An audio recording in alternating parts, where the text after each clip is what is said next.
আওয়াজ করে বলেন, কয় নাম্বার পথ? ঘুমাই গেছেন সবাই? শুনতেছেন সবাই?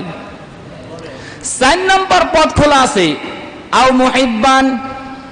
4 নাম্বার পথ হলো উলামায়ে কেরাম, আলেমকে তুমি সম্মান করো, ভালোবাসো, মহব্বত করো, তাজিম করো। কন্যা সুবহানাল্লাহ।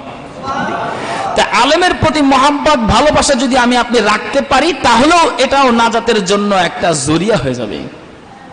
এবার আসেন মুসা কালিমুল্লাহর শৈশবকালে ছোটবেলার একটা ঘটনা আপনাদেরকে ছোট্ট করে শোনায় দিই।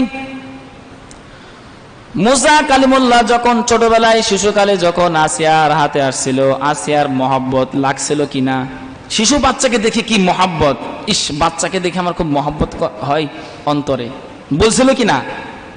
কথা কন না কেন, বলছিলেনি? এবার চিন্তা করুন, ওই মুহূর্তে আবার ফেরাউনও কইছিল না আমার মহব্বত লাগে না। তা উলামায়ে কেরামের মহব্বত, ভালোবাসা যদি অন্তরে না থাকে, বেঈমান হয়ে যায়, মরে যাওয়ার একটা আশঙ্কা থাকে। কথা বলেন ঠিক কিনা?